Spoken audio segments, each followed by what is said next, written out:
¿Listos para la palabra? La palabra.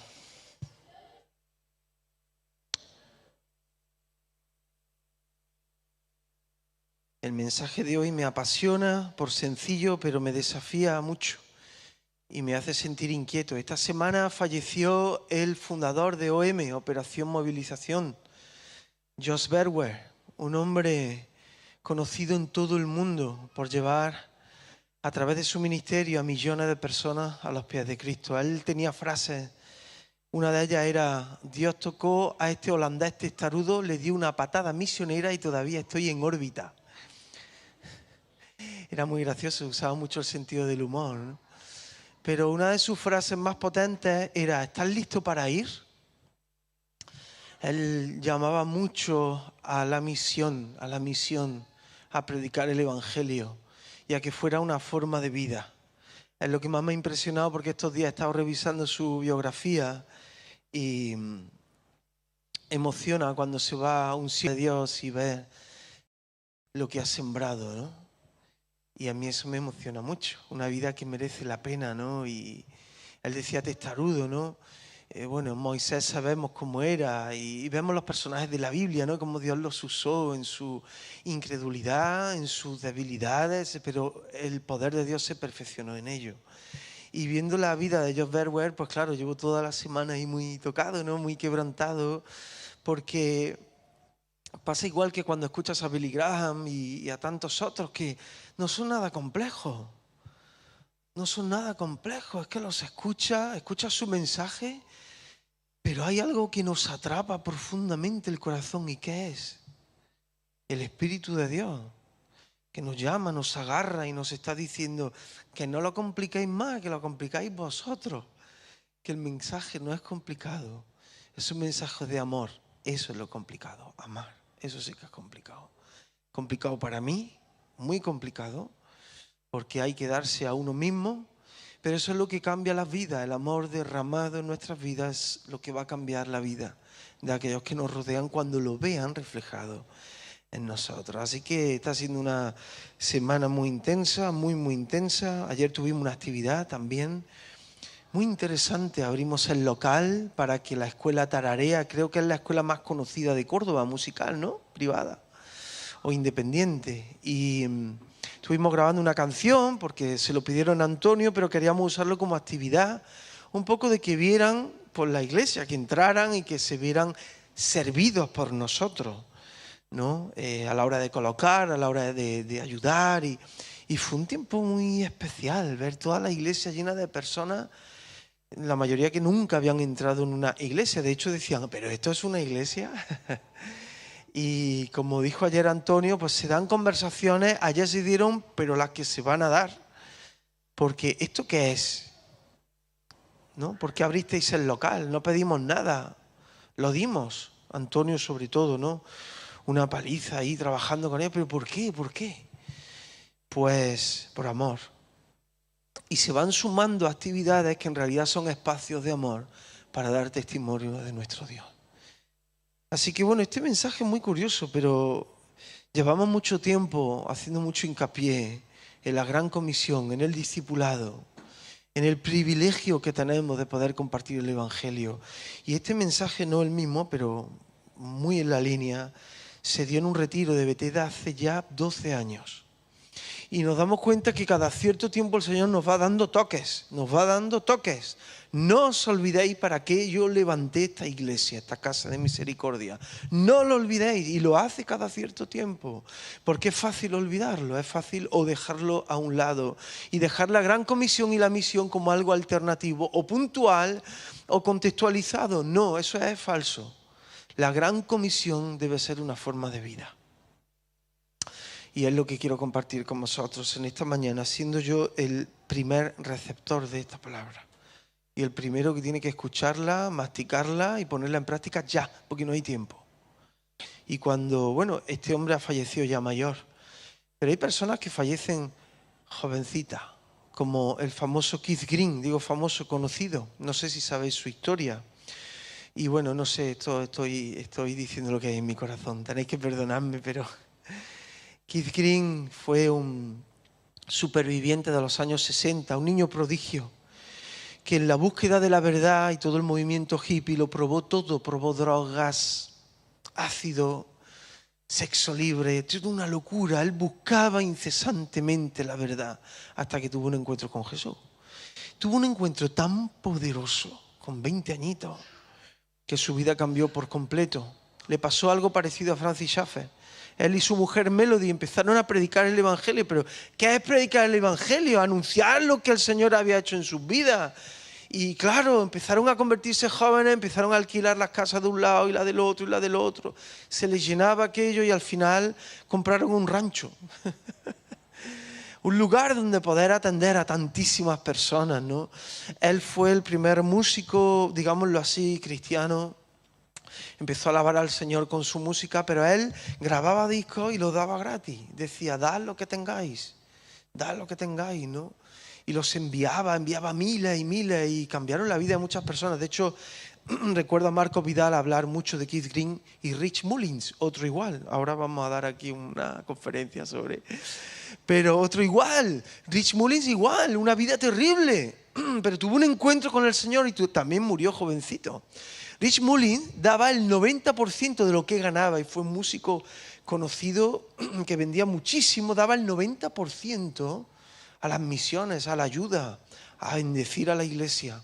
Y al final acabó en una reserva Apache, en uno de los lugares más pobres de Estados Unidos, bendiciendo a los niños del lugar.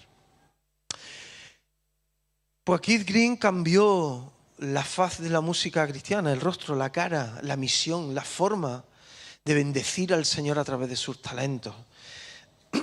Y un día, creo que tenía 24 años, tenía una visita preciosa, un matrimonio creo que con 4 hijos, él también tenía 4, tenía 3 hijos y su mujer estaba embarazada. Y tenía una avioneta con la cual enseñaba el rancho y todo lo que el Señor estaba haciendo a las visitas. Así que se subieron con él, la familia, él cogió a sus 2 hijos y quedó su mujer en tierra con su hijo pequeño y embarazada. Y se estrelló la avioneta y murió, con 23, 24 añitos. Con Rich Mullins pasó igual, tuvo un accidente, creo que tenía 40 años, 39 años.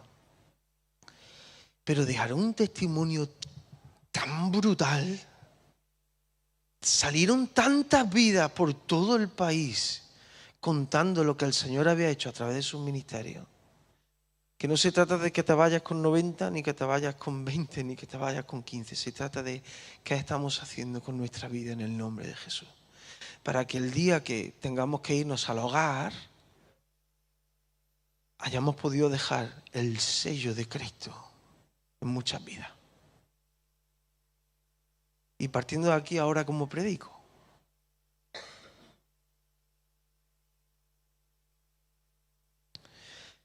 La clave está en hacer de la Gran Comisión nuestra forma de vida, nuestro día a día. No es una reunión, no es un proyecto, no es una actividad y no es un encuentro. Es una forma de vida, desde que nos levantamos hasta que nos acostamos.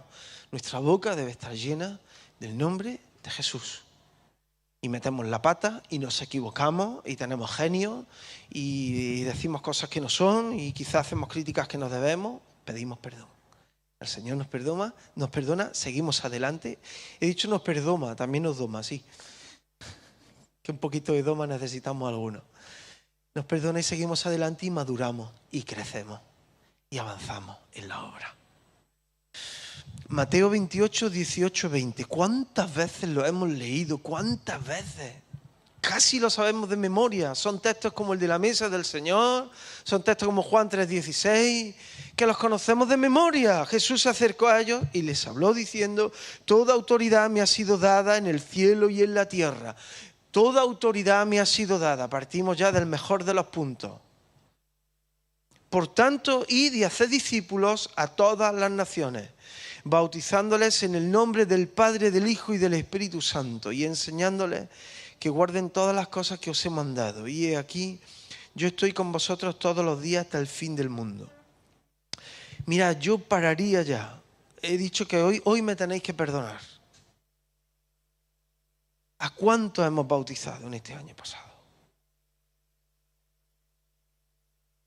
Si nos ponemos a hacernos preguntas, me la hago yo. Porque el Señor me ha colocado en un lugar de responsabilidad y soy el primero que tiene que hacérsela. ¿Cuántos discípulos hemos hecho en este tiempo? ¿Cuántas personas han venido a los pies del Señor por nuestro testimonio, por nuestras palabras? Entonces, ¿para qué? Entonces, ¿en qué consiste esto? ¿Hemos perdido la expectación? ¿Nos hemos diluido entre la relativización del mundo en cuanto a las creencias, la fe, los principios? La famosa frase que os llevo diciendo estos últimos meses. Pero no pasa nada, tampoco, no pasa nada, ¿no? Bueno, vamos a entrar.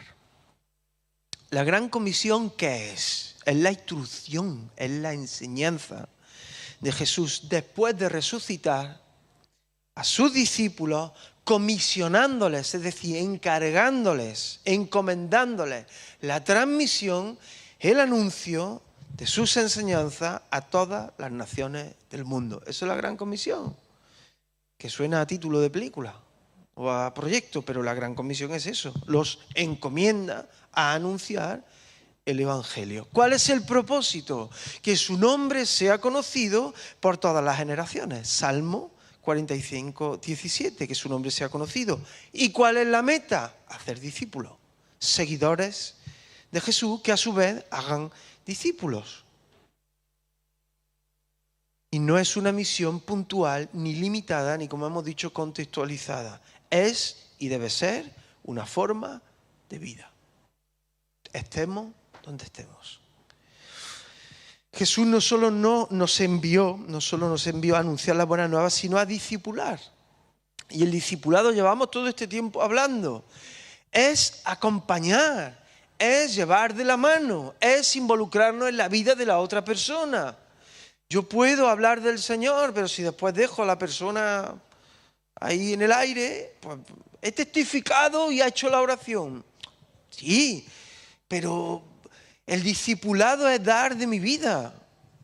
Es ir de la mano de esa persona hasta que tenga el conocimiento, la enseñanza, retenga la palabra enseñada, la palabra predicada y pueda a su vez liberar a otro. Esto se trata de un asunto de liberación. Vamos liberándonos de las cadenas.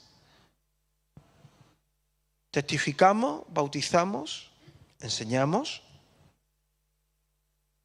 y seguimos. Y como hemos dicho, el compromiso al que nos llama el Maestro, más que una serie de pasos estratégicos a corto plazo, es un camino de largo recorrido. De largo recorrido. A veces incluso hemos hablado a personas que se han ido. ¿Por qué he invertido 1 año, 2 años, meses, lo que sea? No importa. Y al cabo de años nos enteramos que se mudó, volvió al Señor y ahora está. No sabemos. Nosotros no hacemos las cosas, queremos ver fruto, claro que sí, y vemos fruto. Pero que no lo hacemos para contar con los dedos. Lo hacemos para dar gloria a Dios. No sabemos cuando invertimos en la vida de una persona, pero por eso es un camino de largo recorrido. Largo, muy largo recorrido. Hacer discípulo es dar, dedicar, sacrificar nuestra persona, nuestro tiempo, hasta nuestros bienes, lo que tenemos. En realidad, hacer discípulo es amar. En esto conocerán que sois mis discípulos. Mira que lo hemos leído veces también, pero claro, si tenéis amor los unos por los otros. Elena ha dicho, vamos al campo, invitemos a personas. ¿Por qué? ¿Para que disfruten jugando al fútbol con nuestros hijos? Claro que sí. ¿Para que comamos y disfrutemos y nos riamos? Claro que sí. Para que puedan ver el amor de Dios en nosotros y queden impactados. Porque la obra de Dios es sobrenatural. Si nos amamos, otros podrán ver el reflejo del Jesús vivo en nosotros. Para ilustrarlo bien tenemos que tener a Jesús como nuestro ejemplo máximo. Su entrega total, fijaos, su entrega total fue para salvación de la humanidad, pero su entrega fue diaria y cotidiana.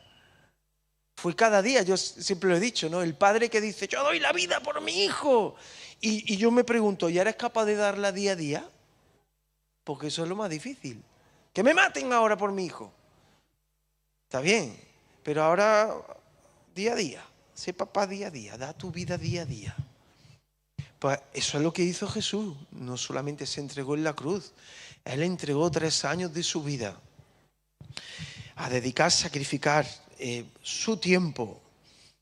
Su entrega fue cotidiana, los preparó para extender, para afianzar su obra de salvación. Le dedicó tiempo, espacio, privacidad, le dio confianza, abrió su corazón, aplicó sus enseñanzas de forma práctica, porque hablar es gratis. Pero cuando nosotros ponemos en práctica, eso es lo que cambia también las vidas. Cuando ven la realidad. Y les abrió el camino para que ellos llevaran su obra conforme al llamado. Les enseñó lo que significa ser discípulo. Así que vamos a formular 2 preguntas básicas que son imprescindibles. Primero, ¿por qué predicamos? Tiene que haber un por qué. Porque he sido salvo, porque el Señor me lo ha mandado.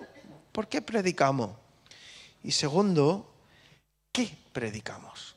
¿Vale? Esto es muy sencillo, os lo he dicho. Por sencillo es apasionante, pero también desafiante. Primero, ¿por qué predicamos? Mateo 16:15, y por todo el mundo, y predicar el Evangelio a toda criatura. En 1 de Pedro 4:11 dice, si alguien habla, hable conforme a las palabras de Dios. O sea, no predicamos conforme a lo que nosotros decimos en cuanto a, bueno, yo uso, no, es el Señor en nosotros, es el Espíritu en nosotros, palabras de poder desde la convicción, como lo vamos a ver ahora lo vamos a ver todo eso. ¿Qué es predicar? Hablar de forma clara y concisa para transmitir un mensaje concreto. Eso lo veis en el diccionario. O sea, nosotros tenemos un mensaje concreto y lo podemos transmitir de forma clara y concisa, porque así nos lo predicó el Señor, ¿no? Cualquier discípulo tiene ese mensaje que comunicar. Cualquiera puede ser colaborador de Dios en el Evangelio, dice 1 de Tesalonicenses 3:2. Sin embargo, para predicar el Evangelio no basta con preparación, no basta con tener un proyecto, no basta con buenas intenciones. Dice la palabra en 1 de Tesalonicenses 1:5. Por cuanto nuestro evangelio no llegó a nosotros solo en palabras, sino en poder y en el Espíritu Santo y en plena convicción. ¿No cambia esto todo? Porque claro, yo me veo a mí mismo predicando, mira, yo durante años he aprendido, pero siempre fui tímido. No era la persona, a mí me fascina la gente que ahora, que ya digo, he aprendido a hacerlo, ¿vale? A mí me han puesto en sitio a predicar que no os voy a contar. Me han invitado a decir, venga, ahora ponte. Yo, bueno, venga, no, pero hay gente que lo hace de forma natural, que lo lleva, ¿no? Y dice, hay que ver cómo habla. Ya llega un momento que a mí el hablar, el carisma y el, ¿sabéis, no? ¿Qué don de palabra tiene a mí? Poder en el Espíritu, en convicción. Eso es lo que toca los corazones.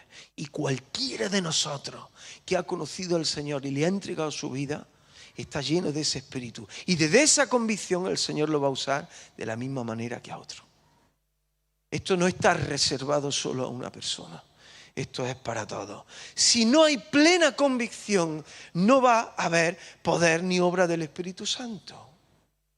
Cuando compartimos nuestra fe, no olvidemos lo que está pasando en el plano espiritual.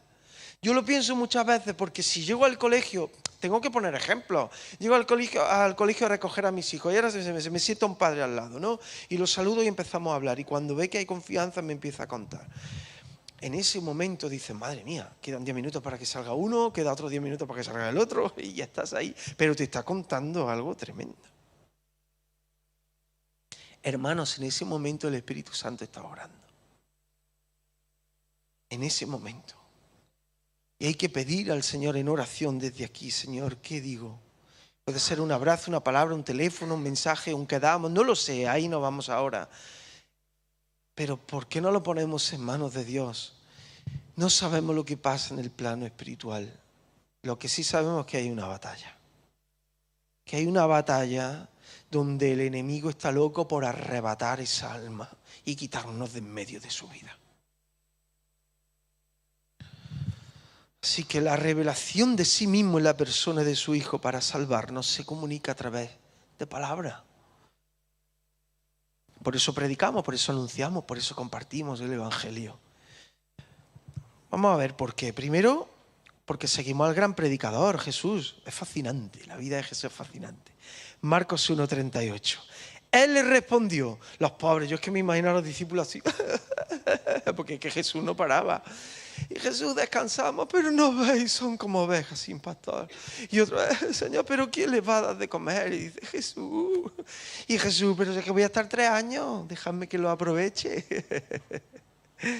Sí, pero es así. Él le respondió, vamos a otra parte, a los pueblos vecinos, para que predique también allí, porque para esto he venido. Él vino a eso. Lo he dicho, su entrega fue diaria. Tenemos que ver a Jesús, no solo en la cruz resucitado, tenemos que verlo caminando, caminando, caminando, y caminando y abrazando y predicando y anunciando. Eso es lo que a nosotros nos da vida, es lo que a nosotros nos motiva a ver al Señor. Y os digo una cosa, cuando nos fallen las personas, porque yo os fallaré, si no os he fallado ya, y os fallaré mañana. Cuando nos fallan, miremos a Jesús. Él es el máximo ejemplo. Los evangelios nos muestran a un Jesús como un predicador itinerante incansable. Las referencias bíblicas del ministerio de predicación de Jesús son muy amplias y se repiten en todos los evangelios. Pero bueno, algunos ejemplos. Marcos 1:14. Después que Juan fue encarcelado, Jesús vino a Galilea predicando el evangelio de Dios. Encarcelado Juan. Ahí tienes a Jesús predicando el Evangelio. Pasando por el mismo corazón de su andadura, dice Marcos 9:35, 4:23, bueno, está lleno. Recorría Jesús todos los pueblos y aldeas, enseñando en las sinagogas, anunciando las buenas nuevas del reino. Y hasta antes de su muerte, Juan 18:37. Para esto he nacido y para esto he venido al mundo, para dar testimonio de la verdad. Todo aquel que es de la verdad, oye mi voz. ¿Puedo decir yo eso? Para esto yo he nacido. Para eso yo he nacido de nuevo. ¿Puedo decirlo? Jesús no es solo el gran predicador del mensaje poderoso y liberador, sino el ejemplo máximo de la puesta en práctica de ello. Así que predicamos porque seguimos al gran predicador, porque Él es nuestro ejemplo, pero además lo hacemos porque necesitamos comunicar nuestra libertad. Primera de Corintios 9:16. Porque evangelizar, dice el apóstol Pablo, no es gloria para mí, sino necesidad. Ay de mí si no evangelizara. Sino necesidad. ¿Ha dejado Jesús huella en nosotros? ¿Nos ha marcado de manera especial? ¿Ha removido nuestros corazones? ¿Lo ha hecho? Yo os hago preguntas, me las hago a mí. ¿Ha impresionado nuestros espíritus? ¿Ha liberado nuestras mentes? ¿Ha hecho algo especial en tu vida, en nuestras vidas? Si realmente ha dejado su mirada clavada en nosotros y lo hemos aceptado y hemos decidido vivir bajo su cobertura y su gracia, entonces haremos como esos discípulos, Marcos 16:20. Salieron y predicaron en todas partes. ¿Cómo 11 discípulos pudieron armar tanto jaleo? Y eso lo hemos visto a lo largo de la historia de la iglesia hasta el día de hoy. En todas partes, incluso en tiempos de dificultad y persecución. Hechos 8:3-4 dice, Saulo asolaba la iglesia. La asolaba, ¿sabéis lo que es asolar, no? Como decía que allí por donde pasaba Atila no volvía a crecer la hierba, decía eso. Eso es asolar. Saulo asolaba la iglesia, entrando de casa en casa. Arrastraba tanto a hombres como a mujeres y los entregaba a la cárcel. Entonces los que fueron esparcidos anduvieron anunciando la palabra, hasta en persecución. ¿Pero de qué manera? Más tarde Pablo se convirtió en discípulo de Cristo, dando su vida entera por el mensaje de vida. Así que hemos sido llamados a predicar el Evangelio.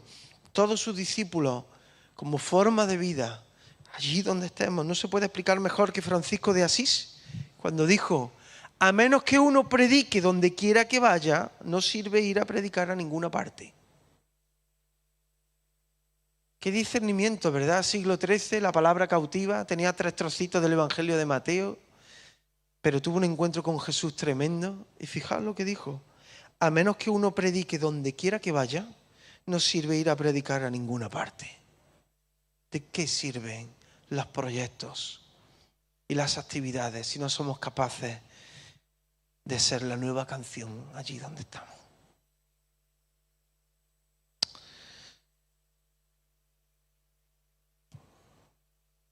Jesús es nuestro primer y mejor modelo: constancia, perseverancia, compasión, misericordia, justicia. Debemos predicar por necesidad, porque lo necesitamos, porque es nuestra responsabilidad también ayudar a salvar más vidas, porque queremos ser útiles en la gran obra de Dios en el mundo. Lo he dicho también en otras ocasiones, pero a mí eso de Dios tiene grandes cosas para ti, lo dije hace poco, a mí eso está bien. Vete a la UCI y se lo cuentas a los enfermos que están muriendo. Pero si decimos que el Señor tiene una gran obra y quiere que formemos parte de ella, eso lo cambia todo. No significa que Dios no tenga grandes cosas para nosotros. Por supuesto que las tiene, claro que las tiene. Las está llevando a cabo, las ha llevado a cabo y lo hará. Pero eso de decir: Señor, tu gran obra, yo quiero formar parte, eso pone la gloria en Él. Y me motiva, me desafía mucho, ¿no? Así que predicamos porque Jesús nos envía a ello. ¿Por qué predicamos? Porque Jesús nos envía a ello. ¿A qué? Segundo punto. ¿Qué predicamos? Cuando hablamos de la Gran Comisión, ¿qué os imagináis? ¿Qué nos imaginemos? ¿Alguien subido en la caja roja? ¿Una campaña en mitad del pueblo? ¿Una actividad para personas del barrio? ¿Qué pensamos en la Gran Comisión cuando hablamos de predicar y de hacer discípulos? Primera de Pedro 1:9. ¿Qué somos? Linaje escogido, real sacerdocio, nación santa, pueblo adquirido por Dios para que anunciéis las virtudes de aquel que os sacó de las tinieblas a su luz admirable. Vamos, ¿no os he contado alguna vez aquella historia de... Me invitaron a predicar a un sitio, pero un sitio estaba súper lejos, de allí en Madrid. Y me recogió un hombre, ¿no?, en su coche, un hermano precioso, empezó a hablarme. Y venía de tener empresa, venía, en fin, un encuentro con el Señor, le cambió la vida y ahora estaba trabajando en una misión. Y entonces yo le dije: ¿y después de todo lo que ha vivido? Digo, viene, me recoge en coche, porque a mí me conmueve mucho, ¿no?, cuando viene alguien y me ayuda y me bendice, y dice: ¿cómo? Digo, uy, ¿qué he dicho? Dice: pero tú sabes lo que es llevar a los hijos del rey.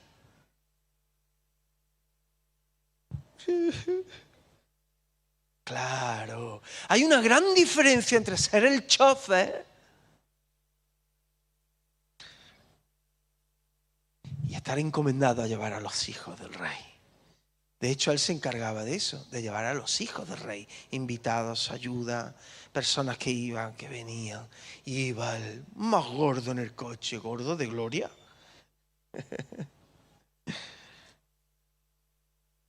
Para anunciar las virtudes, es decir, Mateo 28, las enseñanzas de Jesús. Volvemos a la Gran Comisión. Hemos sido escogidos para anunciar las virtudes de aquel, ese lenguaje que nos suena, para anunciar a Jesús.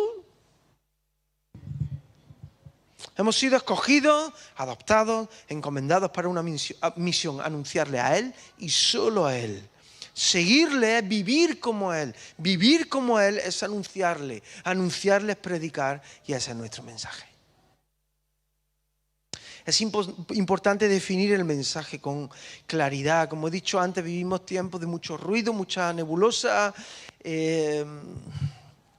Ahora llegan las elecciones el 28 de mayo y yo no he oído más mentiras en mi vida. Aquellos que no estaban, ahora estaban en todas partes. Las ayudas que no llegaban, os prometo que llegarán. Tantas cosas. Y digo, es increíble. Porque ¿a quién creer? ¿Quién crees? Y yo no hablo de política, hablo de todo. Hablo de todo. Hablo de lo que maestros enseñan a nuestros hijos en los colegios e institutos, que nos llegan diciendo, wow, wow, madre mía. Hablo de los medios de comunicación, hablo de todo. Entonces es importante definir nuestro mensaje con claridad. ¿Somos naturales compartiendo nuestra fe? ¿Sabéis lo que es ser natural? Pues mira, natural es lo que hacemos en la puerta. Nos vemos, hermano, ¿cómo estás? Bien. Natural es cuando quedamos a tomar un café. Natural es cuando vamos a visitar a alguien. Naturales. No hay un clic que nos haga ser predicadores del Evangelio. Eso no existe. Existe ser discípulo de Jesús allí donde ponemos nuestros pies. Eso sí existe. Y yo quiero ser natural.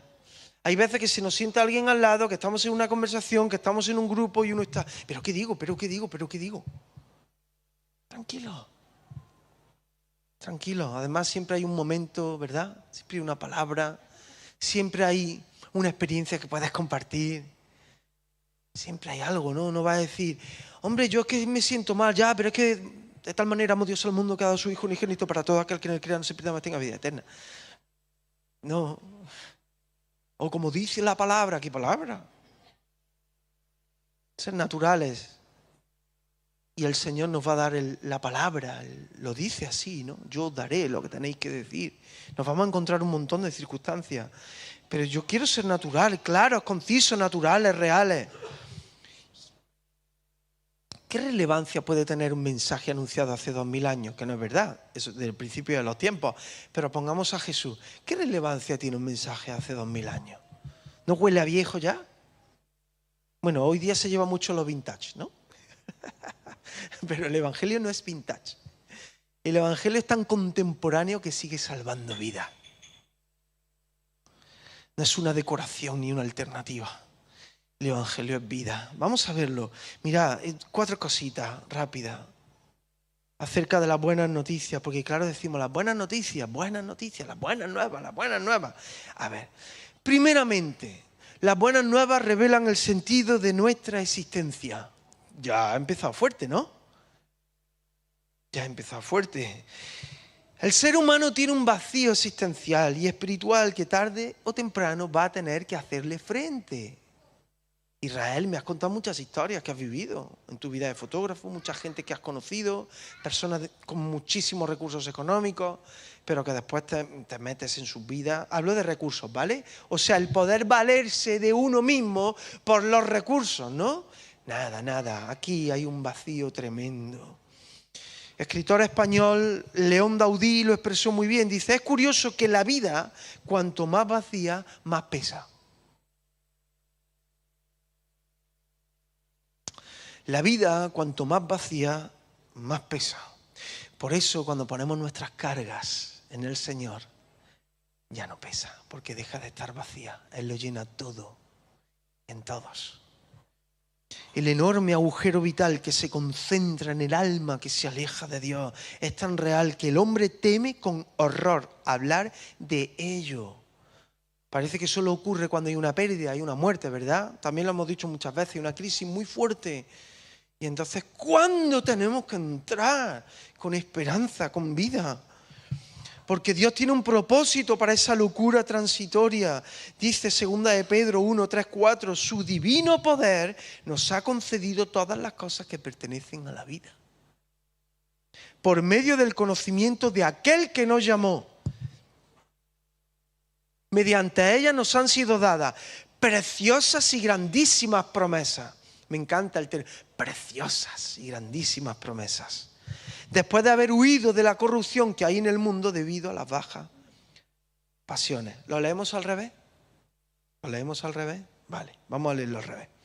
Después de haber huido de la corrupción que hay en el mundo debido a las bajas pasiones, es decir, después de vivir alejado de Dios, el conocimiento de aquel que nos llamó nos ha dado unas preciosas y grandísimas promesas. Y mediante su divino poder nos ha concedido todas las cosas que pertenecen a la vida. ¡Qué maravilloso! Si algo queremos en este mundo es vida. Si algo desean las personas que nos rodean es vida. Y el único camino, verdad y vida es Jesús. No hay otro camino. Dios no llena el vacío existencial, lo transforma en una nueva vida. No se trata de llenar, se trata de transformar. Hechos 17:25, porque Él es quien da a todos vida y aliento y todas las cosas. Las buenas noticias revelan el sentido de nuestra existencia. Hay más. En un tiempo de segregación, siempre lo ha habido, toda la historia de la humanidad. Pero claro, las redes sociales están provocando una segregación como pocas veces ha habido en una sociedad civil. Es decir, no tenemos esclavos, no tenemos siervos, pero es brutal cómo se han convertido en aquello que quieren los jóvenes, en el reflejo de lo que quieren ser. Y yo no me lo puedo creer. Sabéis que a veces me meto en faena, pero que ya tengo 2 adolescentes que me están dando la morcilla. Y entonces tengo que escuchar y ver lo que está pasando. Yo es que no me lo puedo creer. ¡Qué vacío más grande! ¡Qué tontería más grande! No hay mensaje, no hay nada. Bueno, sí, mensaje, el mensaje es la nada, ¿no? Pero claro, se les está poniendo, pero no a ellos, a nosotros como sociedad, un reflejo de lo que deberíamos ser, que es que nos está nublando la vista espiritual. Es que nos está nublando la vista espiritual de lo que debemos ser, tener para ser, figurar, lo que los demás piensan de nosotros y qué van a decir y qué no van a decir. Las buenas nuevas rompen las cadenas de la segregación. Gálatas 3, 26, 28. Así que todos sois hijos de Dios por medio de la fe en Cristo Jesús. Ya no hay judío, ni griego, ni esclavo, ni libre, ni varón, ni mujer, porque todos vosotros sois uno en Cristo Jesús. Todos sois hijos de Dios por medio de la fe en Cristo Jesús. Las familias se dividen por intereses. Los hombres crean círculos cerrados con sus propias y excluyentes normas, desde que son niños. Por eso lo que ha contado Antonio es tan importante. Nosotros quizás lo veamos normal. Su nieta abraza a una niña con síndrome de Down y se pasa toda la actividad abrazándola o lo que fuera, ¿no? De la mano. ¿Me estáis entendiendo, verdad? No, que no. Cada uno busca su espacio. Los sexos siguen afirmando sus identidades, generalmente intentando someter el uno al otro, aunque vivimos ahora la época contraria, ¿no? Ahora se está yendo todo al otro lado. Y al final, claro, es difícil encontrar el equilibrio, pero es que el equilibrio lo da el Señor. Es que decimos, esta sociedad debería conocer al Señor, ya está, se solventaría todo. Si cambiaran esta ley, pues esa ley está aprobada por intereses. Si hicieran, predica el Evangelio. Si al final es el Señor el que va a cambiarlo todo, por mucho que nos empeñemos, ¿no? Pero el Evangelio de Cristo en su infinita misericordia y muy a pesar de nuestra rebeldía, rompe con todo eso y como una corriente de agua fresca en mitad de un desierto, nos vuelve a decir que todos estamos hechos a imagen y semejanza de Dios. Rompe las cadenas de segregación. Eso es algo que tenemos que tener muy en cuenta todos los días. Tercero, las buenas noticias nos devuelven la dignidad humana. Efesios 2, 1, 5. La dignidad del hombre, bueno, dice la palabra, un momentito, que antes de conocer a Cristo estábamos muertos en delitos y pecados. Eso dice. Muertos. Es decir, no teníamos nada. No nos conocíamos y como dice un proverbio 14:10, el corazón conoce la amargura de su alma. El corazón conoce la amargura de su alma. La propia naturaleza humana, como hemos visto en el aspecto de la segregación, tiende a someter, a diferenciar, a tiranizar, a pisotear a su prójimo con tal de conseguir sus objetivos. ¿Sabéis? ¿Sabéis que esto de ser feliz, y también lo hemos dicho en otras ocasiones, y me da igual, repetiré siempre, ser feliz a costa de qué? Porque el ser feliz significa que voy a conseguir todo lo necesario para encontrarme a gusto. Y a veces para conseguir todo lo necesario voy a pasar por encima de personas, de relaciones. Yo solo quiero ser feliz. Y lo único que se va a poner sobre la mesa es la amargura de nuestra alma. La amargura. Sin embargo, la palabra de Dios de nuevo se abre camino entre tanta maldad para recordarnos que todos somos iguales ante Dios y que no nos olvidemos de la hospitalidad, de los presos, de los afligidos, de la fidelidad a nuestras parejas, de nuestros guías en el Señor, Hebreos 13, 1, 7, de visitar a los huérfanos y a las viudas, de los pobres. Además, Jesús devuelve la dignidad a la mujer como nunca antes se había hecho, teniendo discípulas con Él. Fueron las primeras en ver que había resucitado. Devolvió a los niños un valor que en su tiempo no tenía y los colocó como ejemplo de dependencia e inocencia frente a un mundo corrompido. Y amó a sus enemigos y mandó amarlos como nunca antes se había visto. Las buenas noticias nos devuelven la dignidad humana. Cuando vemos tantas personas destrozadas a nuestro alrededor y les hablamos de este evangelio, ¿por qué nos da vergüenza? Estoy hablando en general, ¿vale? Sé que me entendéis. Pero si estamos cogiendo unas tenazas y diciéndole que te corto las cadenas. Si es eso, es decir, es que tengo la cura para tu cáncer. ¿O no? ¿Es así o no? Estamos diciendo eso. Estamos diciendo que tengo la puerta, corre, esa puerta. Y sin embargo, las personas nos cuentan acerca de sus matrimonios destruidos, de hijos que se le han ido, o de una enfermedad que los tiene afligidos, o de una situación en casa, lo que sea. ¿Y qué hacemos? Pues el mundo está repleto de corazones rotos, destrozados. Y las buenas noticias nos devuelven la dignidad humana y hacen ver a las personas que son amadas por Dios, hechas a imagen y semejanza de Él. Y por último, podríamos seguir así. Las buenas noticias traen paz, gozo y propósito eterno. Qué guay, ¿no? Fijaos que a pesar de las circunstancias podemos hablar de paz. Y hay veces que hemos visto personas que nos han impresionado, hemos dicho, transmite una paz, y lo mismo está viviendo un conflicto en su casa brutal, ¿eh? Lo mismo está viviendo tiempos difíciles, pero como no nos podemos imaginar. Y sin embargo decimos, me transmite paz, pero ¿de dónde viene eso? Viene del Espíritu Santo en esa persona puesto en práctica. Viene porque es un discípulo, una discípula de Jesús, siendo eso en ese momento. Mientras el mundo corre en pos de la última moda, idea, doctrina, corriente de opinión, sumido en la ansiedad, en la frustración y en una cruel competitividad.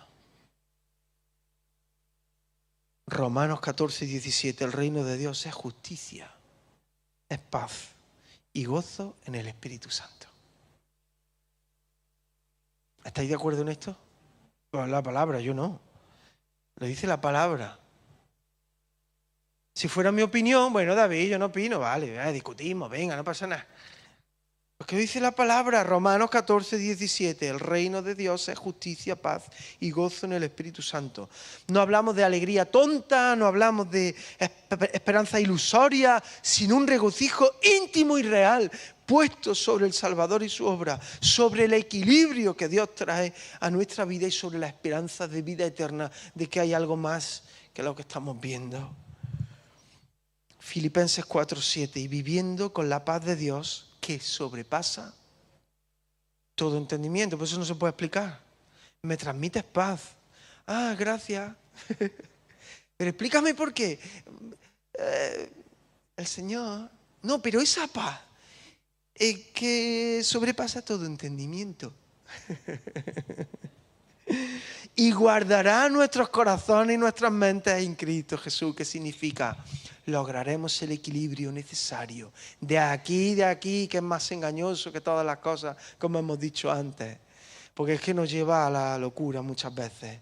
Encontramos equilibrio en Él para poder vivir en paz.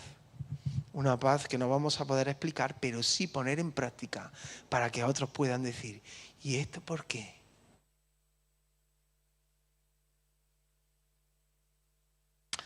Así que después de este es un resumen. Esto es todo un resumen. Del mensaje que predicamos nos damos cuenta del privilegio tan inmenso que tenemos entre manos al poder anunciarlo. Así que, ¿cuál es la conclusión? Hacer discípulos. ¿Qué conclusión esperabais, ¿Local más grande? No sé, otros proyectos, otras actividades, y como iglesia vamos a meter la pata. O vamos a llevar a cabo alguna cosa que quizá nos podamos equivocar. Pero haciendo discípulos no nos vamos a equivocar. Ahí sí que nos vamos a meter, entendedme, ¿no? A hacer discípulos. El Evangelio no solo debe ser anunciado, debe ser vivido. Debe ser vivido día a día. Vivido. Anunciar no es mañana, luna, a las 12 voy. No, vivido. Vivido es vivido. No hacemos discípulos solo compartiendo nuestra fe y llevando a otros a conocer al Señor. El discípulo verdadero no es solo el que cree, sino el que permanece. Juan 8, 30, 32. Mientras él decía estas cosas, muchos creyeron en él. Muy bien. Por tanto, Jesús decía a los judíos que habían creído en él, si vosotros permanecéis en mi palabra, seréis verdaderamente mis discípulos. ¿Creéis? Está bien. No, un momento. Pero si permanecéis en mi palabra, seréis mis discípulos y conoceréis la verdad y la verdad os hará libres. Por eso, mientras Jesús realizaba milagros y obras extraordinarias, muchos creyeron y le siguieron. Pero cuando empezó a decir, quien me ha visto a mí ha visto al Padre. Yo soy el pan de vida, yo soy el agua de vida. Es cuando este Jesús que mola me está comprometiendo a algo más. Me está llamando a un seguimiento radical y completo que me va a costar la vida. ¿Qué está diciendo este? Juan 6, 66. Desde entonces muchos de sus discípulos volvieron atrás y ya no andaban con él. Lucas 8, 15. Los discípulos son los que al oír con corazón bueno y recto retienen la palabra oída y llevan fruto con perseverancia. Así que,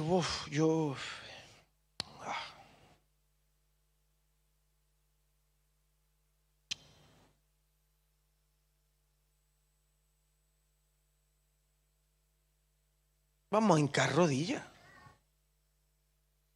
Así que no hay truco aquí. Dice, vamos a dedicar tiempo, vamos a buscar espacio e intimidad, ¿no? Como Jesús dice, subió a un monte y se sentó con sus discípulos.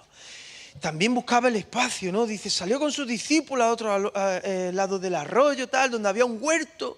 Y allí buscaba privacidad. Cuando él entró en su casa, sus discípulos le preguntaron en privado. Sí, claro, esa es la forma. Pero ¿dónde empieza todo? Hincando rodillas, orando, buscando al Señor, poniendo en práctica ese amor entre nosotros. Y que mañana no sea un lunes 24, sino que mañana sea día de salvación. Eso va a marcar la diferencia en la agenda. El lunes 24 no, día de salvación. Y el 25 vamos a intentarlo. Y el 26 lo intenté y metí el patón. Perdón, Señor. Y el 28, así. Nuestra agenda debe estar marcada por la gran comisión. Nuestra forma de vida debe ser pisar sobre las huellas de Jesús. Así que la pregunta es desafiante y comprometedora. ¿Cuántos discípulos hemos hecho a lo largo de nuestra vida? ¿Cuántos discípulos hemos hecho en este año? ¿Por qué no orar para anhelarlo? Porque, fijaos, una vez, lo voy a usar a la inversa y termino.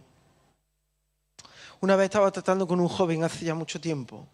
Estuve viéndome con él. Él salía de una vida muy complicada. Empezó a venir a la iglesia durante bastante tiempo. Se enamoró de una chica. Se comprometió y ahora es misionero en Argentina. Y me dijo algo que me marcó. Dice, ¿tú sabes por qué yo hacía todas esas cosas? Droga, sexo. Digo, ¿por qué? Dice, porque me gustaba. Con qué claridad, ¿verdad? No me dijo, yo lo odiaba y sufría porque yo... No, me gustaba. Me gustaba pecar. Y tuve que orar para que el Señor pusiera en mí asco por el pecado. Para que el Señor en mí provocara un rechazo en su espíritu. Dice, llegó el momento que ya no podía.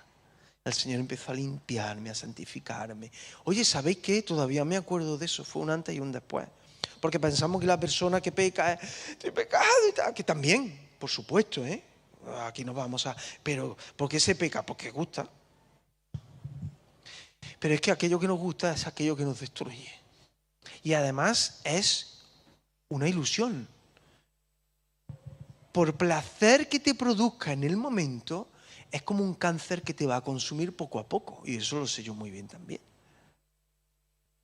Bueno, vamos a hacerlo por otro lado. ¿Por qué no orar para anhelar carga por las personas? Yo quiero. Porque mira, nosotros podemos predicar, podemos preparar encuentros, actividades, como hemos dicho, lo hacemos en el amor del Señor, buscando y creando espacios para atraer a otros. Pero si cada uno de nosotros no está convencido de que hemos sido llamados a vivir esto como una forma de vida, entonces, ¿por qué no orar para anhelar esa carga? ¿Sabéis qué es lo mejor? Terminamos con Mateo 28. Lo mejor de todo, que el Señor nos dice, vamos, sí, predicad el Evangelio. Hasta luego, Lucas. Él no nos falla. Y predicad el Evangelio a toda criatura, enseñándole todas las cosas que os he mandado, bautizándole en el nombre del Padre, del Hijo y del Espíritu. Y yo estaré con vosotros todos los días hasta el fin del mundo. Eso marca toda la diferencia. Si tomamos la gran comisión como forma de vida, estemos completamente convencidos de que el Señor va a estar a nuestro lado hasta el fin de nuestros días. Así que no es solamente una carga, sino Señor, pon carga en mí y ven conmigo.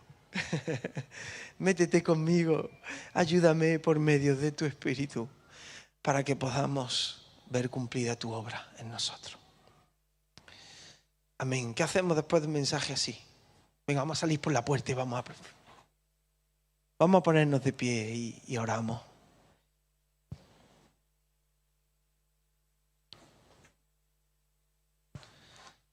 Pensemos en nuestros contactos familiares, amigos, los papás del cole, quizás que se sientan, que hablan contigo. Vamos a pensar, hermanos, vamos a traer ahora a nuestra mente. ¿Sabéis por qué? Porque esto tiene que ser práctico. Dame carga, Señor. ¿Carga por quién? A mi lado se sienta todos los días un papá que me está contando su vida y está sufriendo. Mi vecina, cada vez que me la encuentro, hazme sentir carga por ella, Señor. Este familiar, este amigo, Señor, pon carga por esa persona. Vamos a orar con nombre y apellido, hermano, en esta mañana. Vamos a orar por personas para que nuestro corazón sienta esa carga de amor y necesidad urgente por ellos.